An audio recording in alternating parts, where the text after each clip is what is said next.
Hi, my name is Stacy Betts. I lead the partner sales organization here at Cisco. Thank you for giving me just a few minutes to talk a little bit about Cisco, Ingram, and our partnership with so many of you watching this today.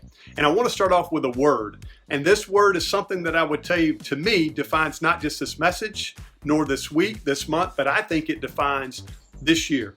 And if you're ready, you can get out a pen and piece of paper, write it down, whatever way you want to memorize it, because I think you're going to find it very, very interesting as I go through this message. And here's the word: funambulism.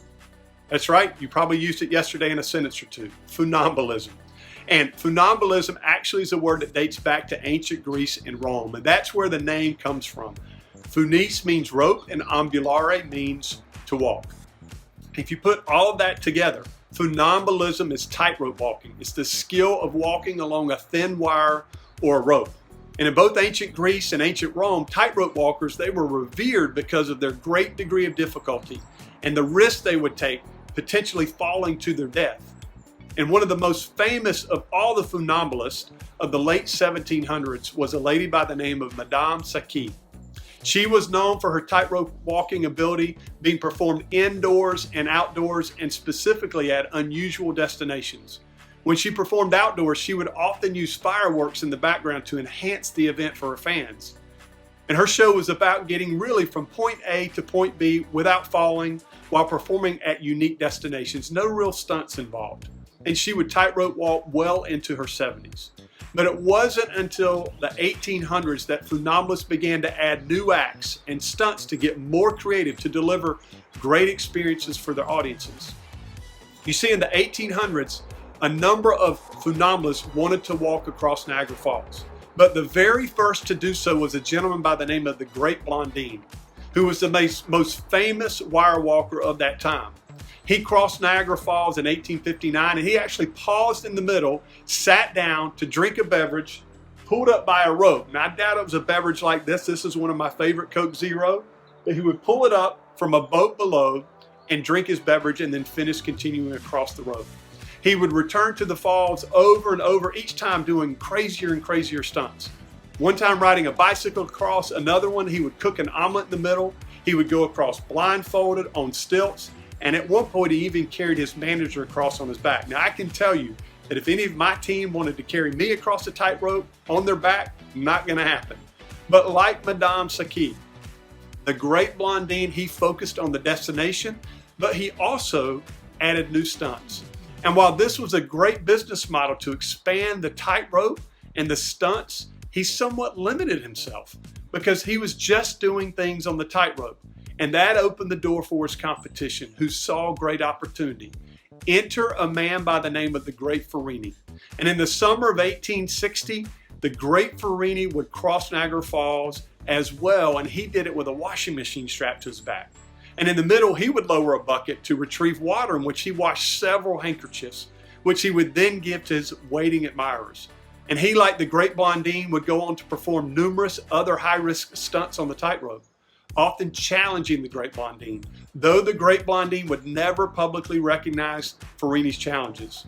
And while the Great Farini might have remained number 2 in tightrope walking popularity, he was definitely number 1 in the profits. He was a man with great business acumen. Farini knew how to promote himself and make money, expanding his acts, and he would often make deals with the railroads, ensuring him a percentage of their ticket sales from the passengers who traveled just to see his act. And Farini himself, well, he ended his acrobatic career in 1869, fearing that if he continued, he would eventually be seriously injured. He saw the tightrope not as an ending place, but as a catapult, a place to diversify, create new revenue streams and new acts beyond the tightrope to keep his current fans and also attract new ones. He would become a trainer and a manager of acrobats and even an inventor.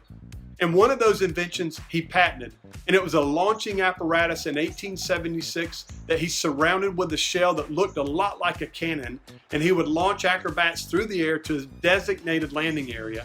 And circus historians to this day have now credited him with the invention of what is known as the human cannonball act. So in addition to that, he would also invent things like the modern parachute, folding theater seats, improving steam engines, improving gun cartridges, and even telegraphic equipment. In other words, he found new ways to create, to innovate, and reach customers in new and unique different opportunities. And it wasn't just about the destination and the stunts, but it was also about finding new business models.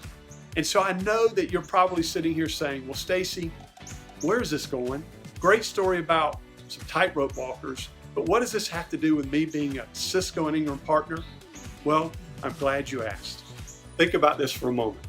While all three of these funambulist walked the same tightrope, they each had very different outcomes. Madame Sequi, she focused on the destination.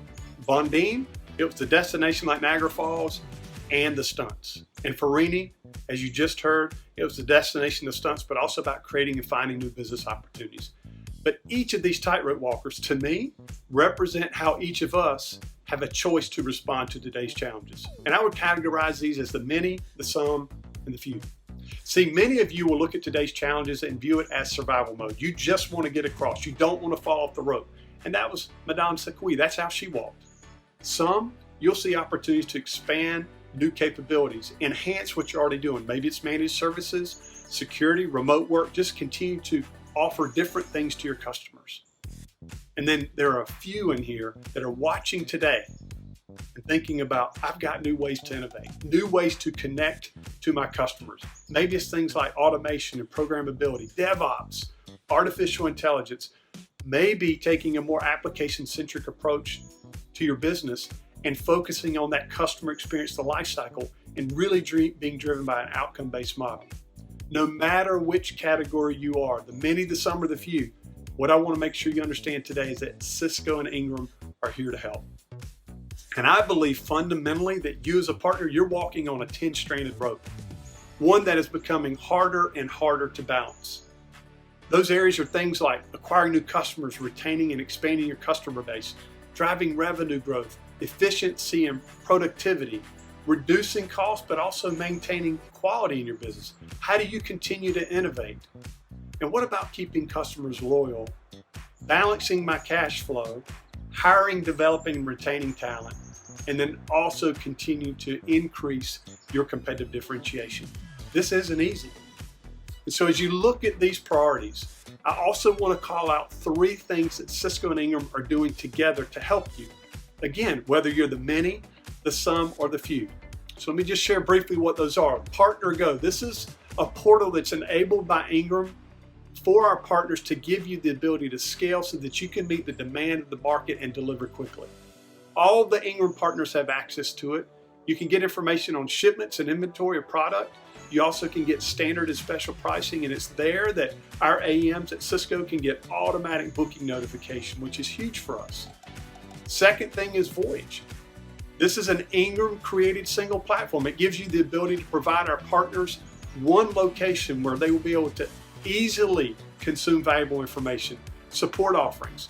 And Ingram will provide and assist partners in building your knowledge and overall capabilities in your Cisco practice with things like blogs and podcasts, case studies, virtual demos, and trainings.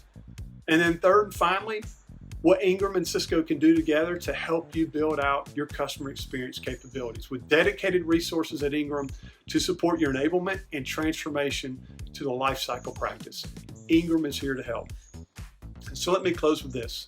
Not only are you balancing the tightrope of your business priorities, Cisco and Ingram are here to help you walk across.